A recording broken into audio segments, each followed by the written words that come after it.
연말이 되면 궁금한 것들이 참 많습니다. 그 중에서도 우리 여기에 대다수를 차지하고 있는 회사원들에게 가장 궁금한 것이 무엇일까요? 내년도에 있을 내 몸값, 내년도에는 얼마만큼 내 몸값을 더 받을 수 있을까? 궁금하시죠? 전혀 안 궁금하신 것 같으시네요.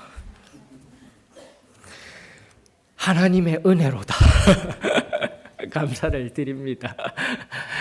근데 연말인만 되면 어떻게 그렇게 매스미디어 쪽에서는 각 영역에 있는 사람들의 몸값을 그렇게 많이 제시를 하면서 이렇습니다 하더라고요. 근데 이제 특별히 아시아에서 축구 선수 중에 가장 몸값이 많이 나가는 선수가 바로 우리나라 선수였습니다. 여러분들 잘 아시는 손흥민 선수. 우리나라 국가대표로서 오랜만에 골게타가 등장하였다. 축구 팬들이시라면 참 좋아하시는 분이신데 그 손흥민 선수 몸값이 이 정도면 400억 원이랍니다. 400억.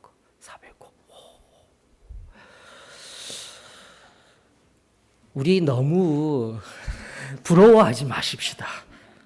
저는 믿습니다. 여기에 앉아 계신 여러분 한 사람 한 사람 영혼의 몸값은 이보다도 더 큰 줄로 믿습니다. 우리 하나님께서는 우리 한 사람 한 사람을 바라보시면서 너는 나의 가장 귀중한 보배야. 출애굽할 때 그 이스라엘 백성들 한 사람 한 사람을 바라보면서 이야기하시고 말씀하셨던, 자신의 백성을 향해서 말씀하셨던 그 음성이 오늘 우리 소망교회 성도들 한 사람 한 사람에게 너는 나의 가장 귀한 보배야.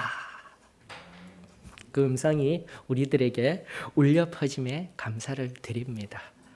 자, 그런데 그 손흥민 선수가 그러한 몸값을 받을 수 있었던 중요한 이유가 있었습니다. 물론 실력이 출중하겠죠. 근데 그 실력 출중하기 위해서 그 아버지의 노력이, 보이지 아니하는 아버지의 노력이 뛰어났습니다. 축구 세대로는 한 세대 전 박지성 선수도 그 아버지의 노력이 있더라고 하는데, 이번에 이 손흥민 선수의 아버지는 대단하셔요. 손흥민 선수가 축구 선수로 키우겠다고 했는데 8살부터 16살까지는 축구 경기에 내보내지를 않아요. 특별해요. 선수로 키우려면 어렸을 때부터 골 넣고 그 팀이 1등을 해서 자꾸 이름을 알려야 되는데 그렇게 키우질 아니하고 8살부터 16살까지 무엇을 했냐? 매일 6시간 동안 기본기부터 했대요. 기본기만 했대요. 볼 컨트롤만 했대요. 그 아버지도 축구 선수였는데 자신은 축구 선수인 자신도 왜 이렇게 골을 못 잡아가지고 패스 들어오는 골만 있으면 바로 잡고 볼 트래핑을 해야 되는데 그게 안 되어서 내가 축구 선수로 이름을 날릴 수가 없었다. 정확하게 알고 그 자녀에게만큼은 운동장에 나와서 뛰는 것이 중요한 것이 아니라 가장 기본기인 바로 공이 자신의 발바닥에 붙어 있을 수 있을 정도로 8년 동안 기본기만 훈련하여서 지금의 손흥민 선수가 있게 만든 거예요. 여러분들 오늘의 말씀, 우리가 이 창세기 35장 1절로부터 5절의 말씀을 통하여서 한 주제를 가지고 우리가 하나님 앞에 기도하기를 원하는 말씀의 주제는 바로 기본으로 돌아가자라는 거예요. 앞서도 말씀드린 바와 같이 여러분들은 하나님께서 너희들은 나의 가장 귀중한 보배야라고 이야기하고 계셔요. 400억 중요하지 않습니다. 여러분들의 몸값은요 바로 예수 그리스도이십니다. 다시 한 번 더 선포할까요? 여러분들의 한 사람 한 사람들의 몸값은요 예수 그리스도이십니다. 세상이 어떠한 가치, 세상이 얼마나 많은 돈을 준다 할지라도 절대로 바꿀 수 없는 가치가 바로 여러분들 한 사람 한 사람의 몸값인 거예요. 사랑하는 성도 여러분, 다시금 올 한 해가 저물어가며 이제 마지막 주님의 날, 주님의 전에 나와 겸손히 엎드린 우리들, 우리 하나님이 그 손바닥에 새기시고 우리를 기억하여 주시고 우리를 안다 하여 주시고 나의 사랑하는 아들아, 나의 사랑하는 딸아, 그 귀한 음성을 우리들에게 들려주시며 하늘로부터 임하는 이 귀한, 아니 말로 형용할 수 없는 깊은 은혜와 기쁨과 충만한 사랑에 이 시간 하나님께 감사를 드립니다.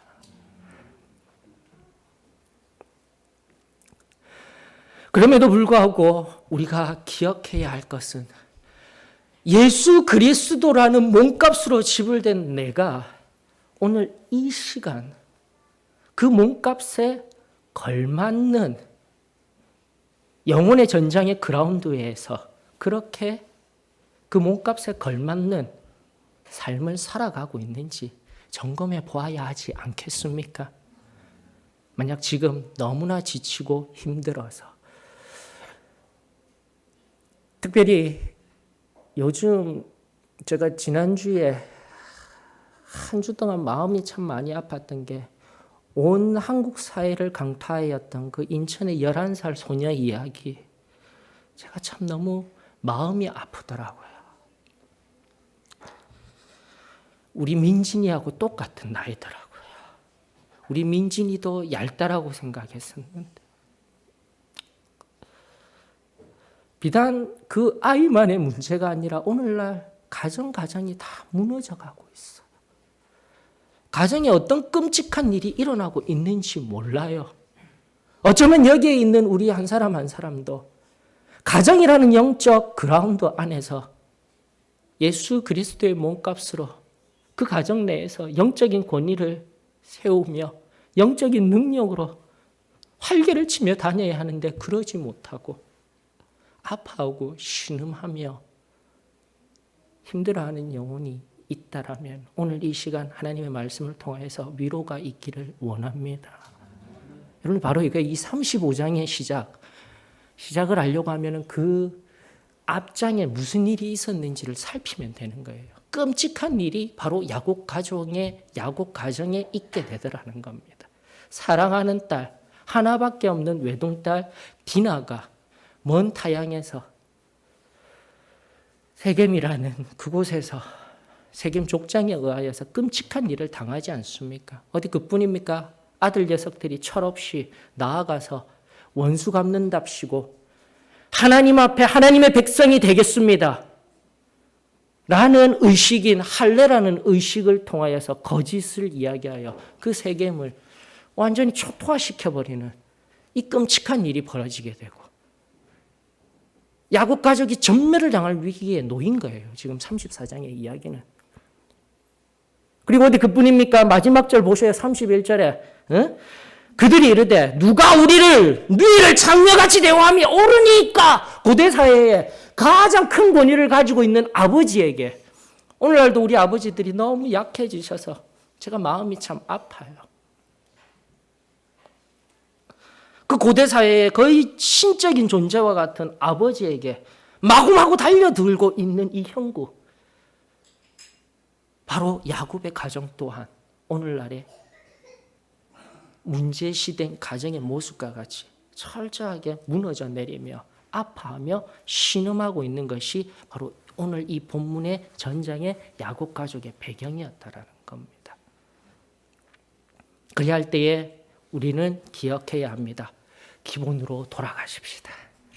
그 기본은, 첫 번째 그 기본은 아무것도 아닙니다.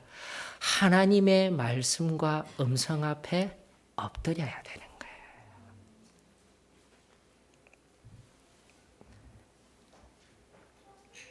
하나님이 야곱에게 이르시되 35장 1절입니다. 일어나 베델로 올라가서 거기 거주하며 내가 내 형 에서의 낯을 피하여 도망하던 때에 내게 나타났던 하나님께 거기서 제단을 쌓으라 하신지라. 하나님의 음성이 들리며 하나님이 진정으로 원하셨던 것은, 그렇게 철저하게 무너진 야곱 가정에게 원하셨던 것은 바로 하나님의 집이라 일컬음을 받는 베델로 올라가 하나님 앞에 예배드리며 하나님의 음성에 청종하라는 것이었습니다.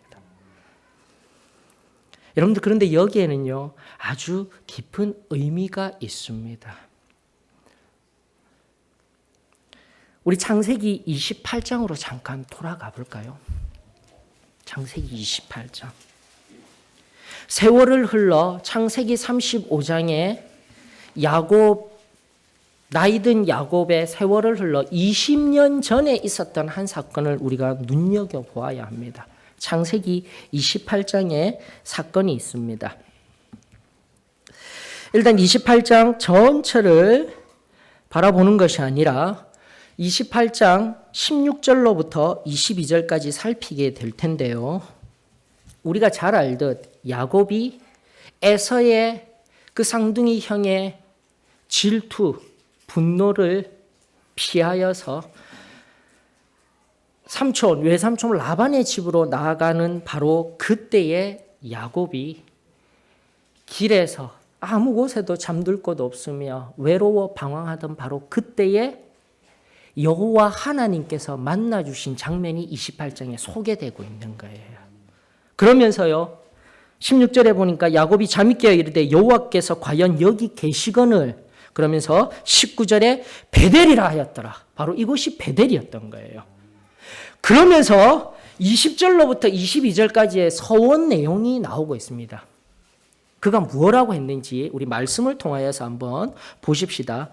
일단은 20절부터 21절 서원은 중요하지 않아요. 다시 돌아오면으로 그냥 한정하여서 보십시다. 지금은 그것을 바라보고자 하는 것이 아닙니다. 28장 21절, 22절 보십시다. 그 베델 전 앞에서 그가 한 말입니다.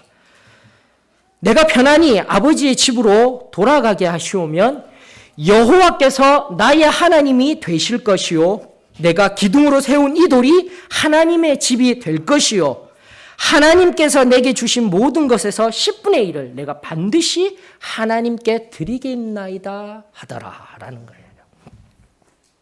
이것이 20여 년 전 아무것도 없이 빈손에 정말 아무것도 든 것 없이 도망치듯 나아갔던 야곱이 하나님 앞에 하나님을 만난 후 올려드렸던 신앙의 고백이었던 거예요. 여러분들, 우리가 늘 하나님의 말씀을 듣고 하나님의 말씀을 읽고 있을 때 오늘 이 시간 우리가 기본으로 돌아가자라는 이 말씀 앞에서 제일 먼저 우리 자신을 점검하며 살펴야 할 내 자신의 모습은 바로 제일 처음 우리 예수님을 만났을 때 내가 예수님 앞에 어떠한 서원과 무슨 말을 하였는지 반드시 찾아야 한다라는 거예요.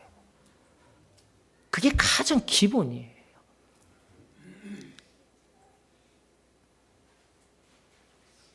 베델이라는 곳에서 야곱의 사닥다리를 통하여서 진정 그 어렵고 가장 힘든 그 상황 속에서 나를 만나주신 그 하나님 앞에 그가 첫 번째 한 말은 다름 아닌 여호와께서 나의 하나님이 되실 것입니다라는 거예요.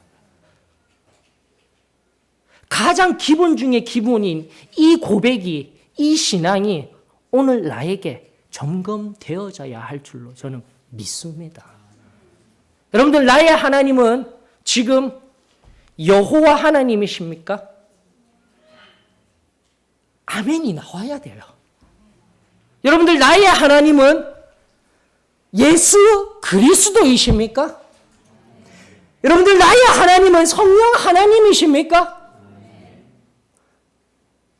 누가 묻더라도 이 질문 앞에 아멘입니다라고 고백할 수 있는 신앙이, 저는 우리 소망교회의 신앙이 되기를 간절히 원합니다.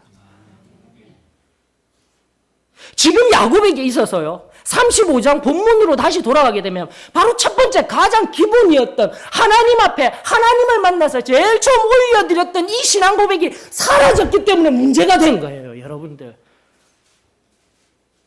하나님께서 20여 년이 지난 시점에서 빈손으로 혈혈단신으로 혼자 올라갔던 인생이 아내도 4사람이나 있죠. 자녀도 남자만 12명에 딸까지 있죠. 또 허다한 양과 소, 그 또 떼들, 물질로 가족적으로 얼마나 많은 축복을 허락하여 주셨습니까? 그러나 정작 중요한 것은 하나님께서 내어주신 그 축복만이 나에게 바라보일 뿐, 그리고 그들이 잘 먹고 잘 살 수 있는 베델, 허허벌판과 같은 베델이 아니라 야곱이 바라보기에 세겜이라는 문명화되고 좀 더 나은, 좀 더 잘 살 것만 같은 곳에서 거주하고 있었을 때에, 다른 말로 하게 되면 신앙 고백적으로 여호와 하나님이 나의 하나님이 아니라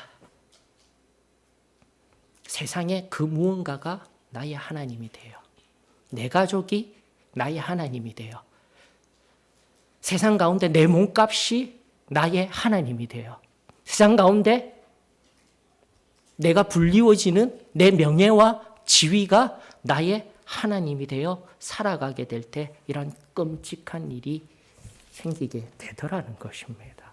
사랑하는 성도 여러분, 기본으로 돌아가십시다. 오늘 다시금 겸손히, 여기는 다른 공동체도 아닌 교회라는 공동체예요. 이 교회라는 공동체 안에서 내가 진정으로 고백하며 진정으로 말할 수 있는 내 존재의 유일한 기본은, 나의 하나님은, 나의 주인은 바로 여호와 하나님이십니다. 예수 그리스도이십니다. 성령 하나님이십니다. 이 고백이 온전히 회복되어지게 될 때 나는 하나님 앞에서 든든히 설 수 있을 줄로 믿습니다. 내 가정의 문제, 지금의 내 삶의 문제, 하나님께서 아시고 찾아와 만져주시며 치유해 주실 줄로 저는 믿습니다.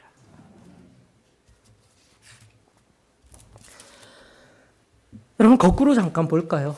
바로 이 고백이 가장 기본이 되어져야 돼요.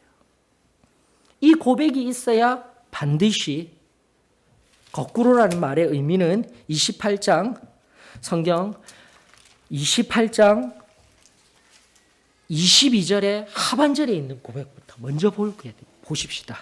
하나님께서 내게 주신 모든 것에서 10분의 1을 내가 반드시 하나님께 드리겠나이다. 이게 가능해질 수가 있는 거예요. 여호와 하나님이 진정 나의 하나님이십니다. 나의 주인이십니다. 이것을 고백하는 인생은요, 하나님 앞에 당연히 내어드려야 할 11조의 문제, 결코 걸림돌이 되어지지 아니할 줄로 믿습니다. 마태복음 6장 21절에 보게 되면은요, 내 보물이 있는 곳에 내 마음이 있느니라 하였어요. 내 마음의 주인, 내 삶의 주인이 하나님이시며 그 하나님이 천국에 살고 계셔요. 그리고 내가 이 땅 가운데 쌓아야 할 진정한 보물들은 바로 천국에 있는 줄로 믿습니다. 그러나 이 땅을 바라보며 물질에 허덕이며 물질에 질질 끌려다니는 인생을 살아가는 삶은 이 물질의 영역 앞에서 결코 가장 기본인 11조의 문제도 해결할 수 없게 되는 거예요. 두 번째, 오늘 이 시간, 이 2015년 한 해를 지나보내며 우리가 돌아가야 할 기본은 바로 물질의 기본으로 돌아가십시다라는 거예요. 하나님께서 부어주신 물질, 앞서 말씀드린 야곱에게도 풍성하게 채워주셨건만 하나님 앞에 감사할 줄 몰랐었어요. 20여 년 전 분명히 하나님 앞에 성경은 명확하게 이야기하고 있습니다. 10분의 1 내어드리겠습니다 하였어요. 어디 그뿐입니까? 신명기 14장 22절로 23절의 말씀 보십시다. 11조에 관한 하나님의 명령은 명확합니다. 신명기 14장 22절로 23절, 성도라면 반드시 알아야 할 하나님의 말씀입니다.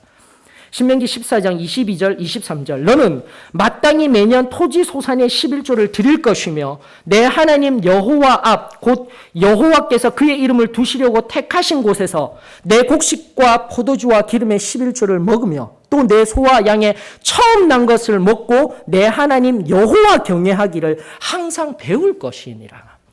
첫 번째 이유는요, 여러분들, 말씀 거꾸로 가셔요. 첫 번째 이유는 당연합니다. 이 물질, 내가 물질의 노예가 되지 않겠습니다. 내 마음이 물질에 있지 않겠습니다. 내 마음이 이 땅 가운데 있지 않겠습니다. 제일 처음에 가장 기본이었던 내 주인은 하나님이십니다. 물질이 아닙니다를 할 수 있는 가장 기본이 바로 내 물질의 10분의 1은 반드시 하나님 앞에 내어드립니다라는 고백이에요. 그리고 실천이 되어져야 하는 거예요. 그리고 그것을 성경은 말하길 여호와 하나님을 경외하는 것을 항상 배울 수 있다라는 거예요. 내 하나님입니다. 내 하나님입니다. 내 주인이십니다. 내 왕이십니다. 가장 귀하신 분이십니다 하면서도 물질에만 서게 되면은 왜 이렇게 약해집니까?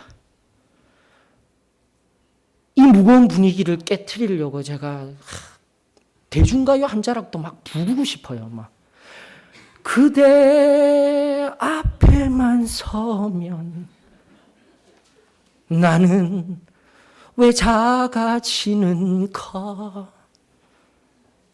물질 앞에만 서면은 초라하고 너무 작아져 버리는 인생. 하나님 앞에 하나님이 결코 원하시지 아니하는 인생이 될 줄로 믿습니다. 저는 여기에 모인 우리 한 사람 한 사람 다시 한 번 더 처음으로 돌아가십시다. 내 몸값이 무엇인지를 기억하십시다. 그리고 내 영혼의 전투장, 가정뿐만이 아니라 내 재물, 물질의 전투의 영역에서도 내가 온전히 내 몸값에 합당한 삶을 살아가고 있는지를 기억하십시다. 좀 더 들어갈까요? 23절, 신명기 14장 23절에 보면 내 소와 양의 처음 난 것을 먹고라는 말이 있어요. 성경에 보면은요, 26장 시간이 없어서 이것저것 바라보지를 못합니다. 언젠가 한번 11조에 관해서 설교를 하고 가르침을 드렸기 때문에 더 이상 깊게까지는 가지 않아야 할 거예요. 왜 우리가 하나님 앞에 물질은 내 것이 아닙니다. 이 물질 내 것이 아님을 하나님 앞에 내어드리고 하나님이 주인입니다 하면서 11조를 드려야 하나? 그 이유는 바로 6월절 출애굽하며 장자의 죽음을 당하여야 했던 이스라엘이 죽지 아니하고 산 것에 대한 하나님 앞에서 다시 내 영혼이 산 것에 대한 하나님 앞에 감사함으로 내어드리는 것이 바로 11조의 시작이기 때문인 거예요, 여러분들. 출애굽기 13장 2절 보십시다. 출애굽기 13장 2절에 보게 되면 여호와께서 이렇게 말씀하고 계십니다. 이스라엘 자손 중에서 사람이나 짐승을 막론하고 태에서 처음 난 모든 것은 다 거룩히 구별하여 내게 돌리라. 이는 내 것이니라. 이미 장자의 죽음을 이스라엘 백성이 애굽에서 경험하고 난 뒤에 6월절이라는 그 가장 귀한 절기를 어린 양을 잡아 그 피를 발라서 죽음을 면제받고 난 뒤에 바로 너희의 목숨은 내 것이야. 그러나 나는 너희들의 목숨을 취하지 아니한단다. 너희들의 목숨은 내 것이지만 내가 너희들을 입히고 먹일 거야. 내 모든 것을 너희들에게 줄 것이야. 그것이 바로 오늘날 내가 누리고 있는 물질이며 나와 함께 있는 가족이며 내 모든 것이 되어져야 할 줄로 믿습니다. 거기서 10분의 1이에요.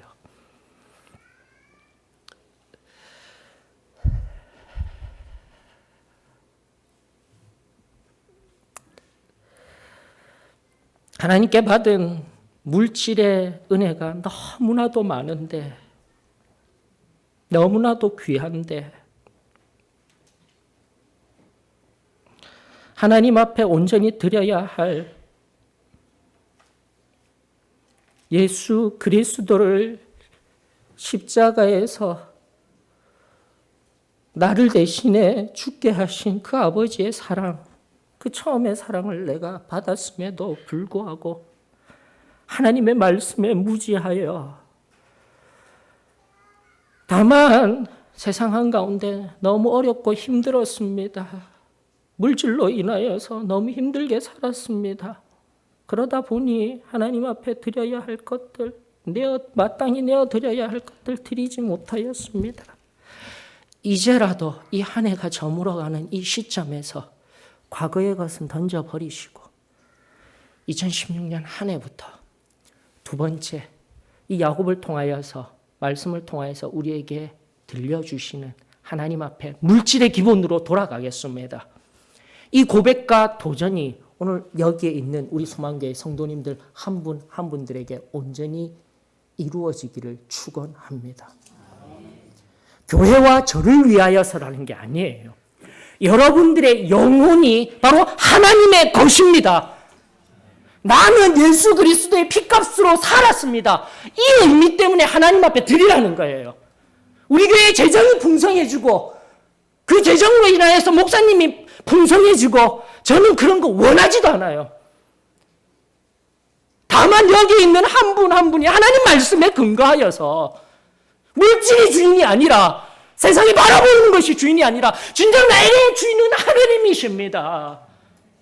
이 진정한 고백이 관념적으로 오래된 신앙의 틀 안에서 희석화된 화석화된 신앙이 아니라 하나님 앞에 가장 기본이 이 물질 앞에서도 다시금 새롭게 세워지는 은혜가 있기를 간절히 원하는 거예요.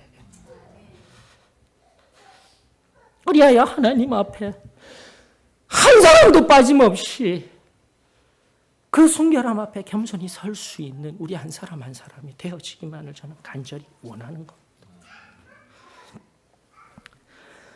사랑하는 성도 여러분, 더 이상 내년에는 물질 앞에 지지 마십시오.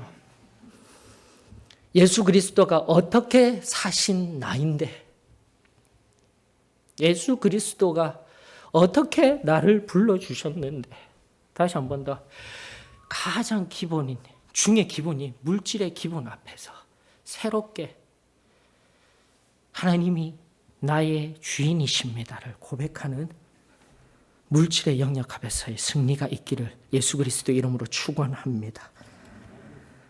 마지막 기본기 하나 더 보십시다. 세 번째 기본기. 28장 22절 22a절에 또다시 그 기본이 우리들에게 들려주고 있습니다. 내가 기둥으로 세운 이 돌이 하나님의 집이 될 것이요.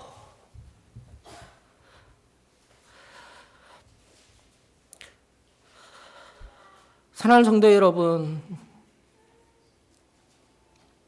여기 이 자리에서 예배드리는 우리 한 사람 한 사람 하나님 그 은혜와 예수 그리스도의 사랑 앞에 심령이 녹아서 아무것도 없을 정도로 그 은혜의 자리 앞에 우리 모두가 참여한 귀하고 복된 심령인 줄로 믿습니다. 진정 죄악 가운데 죽을 수밖에 없으며 세상은 나를 멸시하며 세상 가운데 아무것도 할 수 없던 나를 하나님께서 예수 그리스도의 그 피보혈로 불러주시고 은혜 주시고 나를 세워주신 자리가 바로 이 하나님의 전, 곧 기도때인데 어느 순간 내가 그 하나님의 전 앞에 나오는 것을, 어느 순간 내가 하나님 앞에 엎드리는 것을, 그 정전의 깊은 은혜의 자리로 나아가는 것을 잊어버리고 살아가고 있는 것은 아닌지 나 자신을 다시 뒤돌아봐야만 합니다. 오늘날 예배 드리는 것이 너무 힘들어져 가는 것 같아요. 현대성에 특히 도시화가 되어져 가는 지금 이 현대 앞에서 하나님 앞에 시간 내어서 나오는 것이 너무 힘든 것 같아요. 세상은 끊임없이 우리들에게 열정을 요구하며 또 세상은 우리들에게 끊임없이 성공이라는 유혹으로 하나님 앞에 나아가는 것보다, 하나님 앞에 예배드리는 것보다 세상 앞에서 더 열심을 내고 세상과 더 가까워지기를 원하는 것. 여기서 세상이라 하면 죄 짓는 자리가 아니에요. 여기서 말하는 세상과 하나님의 개념은 시간의 개념의 문제인 거예요, 여러분들. 하나님 앞에 마땅히 드려야 할 주의 날도, 하나님 앞에 마땅히 드려야 할 예배의 시간조차도 세상은 끊임없이 빼앗으려고 합니다. 여러분들, 바로 그때에, 바로 내가 제일 처음 예수 그리스도를 만나고 하나님의 은혜를 체험하여 그곳에 바로 내 심령에 돌을 세우고 내 심령에 기둥을 세운 하나님의 집 베델을 기억하기를 원합니다.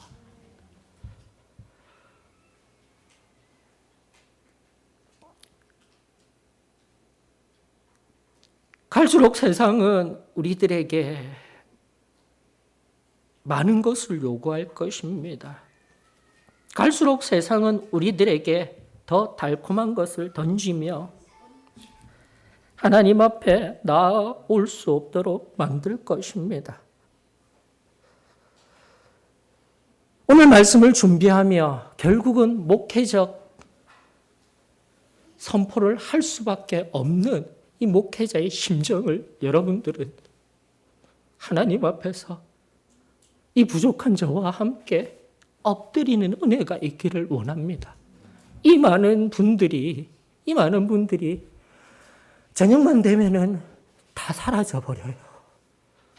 이 많은 분들이 수요일만 되면은 보이지를 않아요. 제가 어떡할까요? 하나님 앞에 나와야 할 그 시간에 하나님 앞에 우리 예배 드려야 합니다. 예배 드리고 있습니다. 예수 그리스도의 이름으로 선포된 그 시간에 우리의 걸음이 하나님의 전이 아닌 다른 곳에 있는 이 목회적 현실 앞에서 제가 심령을 찢으며 하나님 앞에 엎드려 더 기도하지 못하는 것, 하나님 앞에 용서를 구합니다. 그러나 사랑하는 성도 여러분, 오늘 이 시간을 통해서 선포합니다. 하나님 앞에 그 전날 그 은혜 앞에서 세웠던 기둥들, 하나님의 전, 하나님 앞에 예배드리며 나아가는 그 시간들 포기하지 마십시오. 11조 얘기 더 할까요? 물질도 당연히 11조를 드려야 하지만 여러분들의 시간 또한 하나님 앞에 11조를 내어 드려야만 합니다. 하루 24시간 중 이 바쁜 세대 한복판에서 하나님 앞에 11조를 드리려면 2시간 20분 정도는 내어 드려야 하거든요. 어떠셔요? 2시간 20분 정도 모든 것 다 외면하고 하나님과 1대1 대면한 상태에서 묵상하고 기도하는 시간 확보하고 계십니까? 그거 안 되잖아요. 그거 안 되잖아요. 그래서 한꺼번에 다 몰아서 지금 언제 우리 드리고 있어요. 바로 6일은 너희들 마음대로 하여라. 마음껏 하여라. 그리고 마지막 이 안식일 날 하나님 앞에 지금 이 11시 예배 드리는 이 1시간이 아니라 바로 2시간 20분씩 사였던 총 16시간 정도의 시간을 오늘 바로 이 안식일 날 주의 날에 드리고 있는 거잖아요, 여러분들. 이 가장 기본적인 하나님 앞에 예배 드리는 이 시간의 문제를 우리가 다시금 회복하지 아니하면 내 영혼은 하나님을 아는, 하나님을 관념적으로 믿는 수준에서 머물 수밖에 없어요. 사랑하는 성도 여러분, 우리가 주의 날, 그래서 수요일 날도 과감하게 예배라는 용어 뺐어요. 바쁜 여러분들에게 어려움 안 드리려고, 스트레스 안 드리려고 수요 성경 통독 공부 시간에서 했더니 더더욱 나오시지 아니하시는 좀 더 쉽게 가면 나올까 고민하며 나아갔던 그 시간들. 사랑하는 성도 여러분, 다시금 주의 날만큼은 한 시간의 예배가 아니라 주의 날만큼은 온전히 하나님 앞에 드리기를 원합니다. 세 번째, 반드시 회복되어져야 합니다. 세 번째,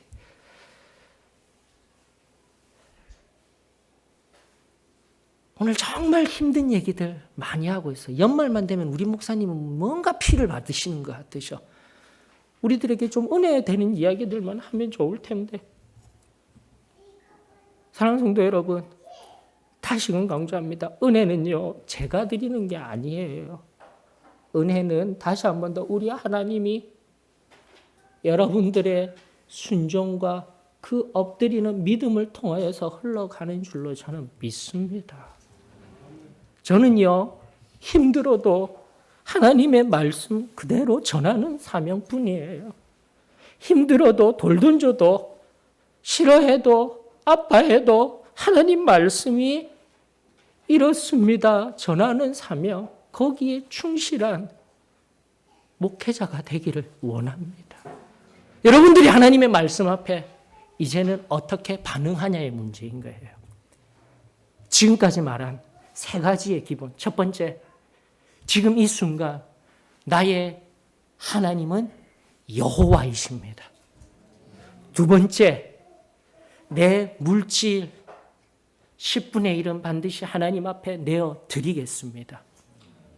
세 번째, 내 시간 10분의 1은 하나님 앞에 반드시 하나님 전에 나와 예배 드리겠습니다. 많은 것이 아니에요. 전도하십시오. 나아가 구제하십시오가 아니에요. 가장 기본인 이 은혜 안에 있어야 우리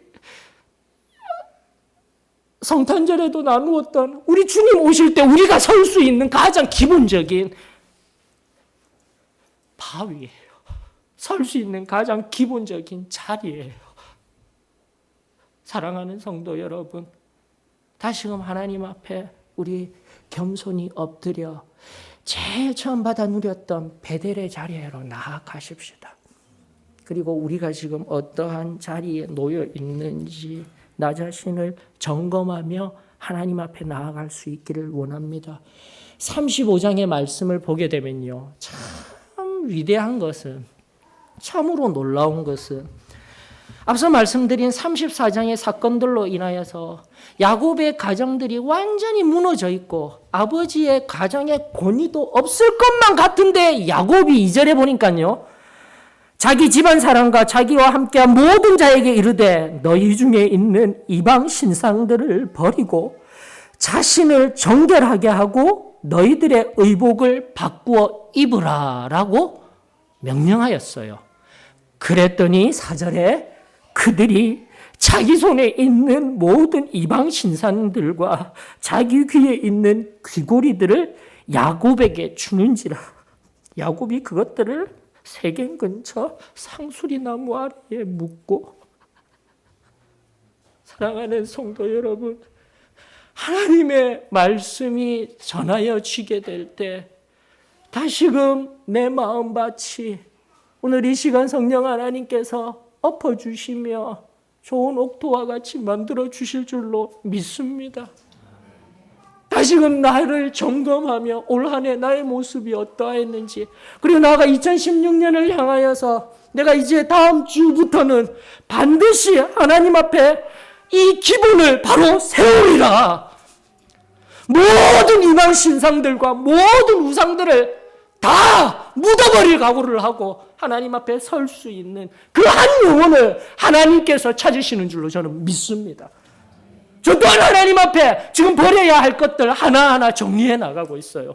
내 삶에서 내 시간을 뺏어가던 것들을 하나하나 정리하며 다시금 제일 처음에 마음에 가졌던 새벽부터 엎드리며 또 다시 날 저물어 갈 때 또 엎드리며 하나님 말씀 바라보고 또 다시 이 놀라운 증거를 할 수 있는 자리로 나아가는 것, 그것을 위하여서 다 정리해 나갈 거예요. 우리 함께 오늘 하나님의 말씀 앞에 겸손히 엎드려 나아가지 않겠습니까? 그리할 때 5절은요, 바로 세겜의 모든 원수된 자들이 그것을 깡그리 잊어버리고 하나님의 은혜에 의하여서 결코 원수 갚음을 받지 아니하여요. 그것이 하나님의 말씀에 순종하였을 때 얻게 되는 결과였어요. 그런데 그것이 결과가 아니에요. 엄밀하게 말하면 바로 하나님의 말씀 9절이 진정한 결과예요. 35장 9절에 어떠한 말씀이 있습니까? 야곱이 밧단아람에서, 바로 밧단아람에 돌아오매 세겜에서 세상 가운데서 있던 거 모든 거 정리하고 다시 돌아왔더니 하나님이 다시 야곱에게 나타나서 그에게 복을 주셨더라라는 거예요.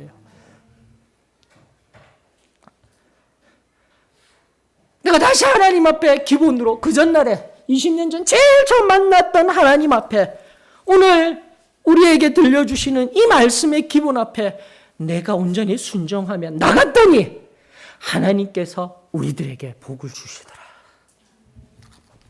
사랑하는 성도 여러분, 다시금 우리 삶에 지금도 하나님이 아닌 다른 것으로 인하여서 내 시간을 채우고 내 장소를 채우고 있더라면 오늘 다시금 우리 하나님 앞으로 다시 돌아가십시다. 다시 나의 존재가 하나님 앞에 겸손히 엎드려 하나님만을 바라보는 하나님의 자녀로서 겸손히 나아갈 수 있기를 원합니다. 예수 그리스도는 지금도 우리 곁에 계시며 우리와 함께 하시며 당신의 음성 앞에 무릎 꿇고 겸손히 나와 하늘의 은혜를 구하는 심령 위에 하나님 만나 주시고 다시금 회복시켜 주실 줄로 믿습니다. 오늘도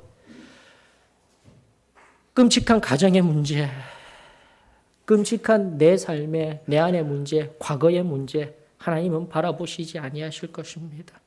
너희 이 시간 다만 겸손히 엎드려 여기에 모인 우리 대다수의 모든 성도들 하나님 만났던 그 제일 처음 그 자리로 다시 돌아가, 기도 때인 그 자리로 다시 돌아가 지금의 장소인 이 기도 때만이 아니라 내 영혼이 겸손히 엎드려서 죽어졌던 바로 그 기도대로 돌아가 엎드려 아버지의 이름을 부를 때에 아버지께서 친히 찾아와 주시고 우리 한 심령을 다시 세워주실 줄로 저는 믿습니다.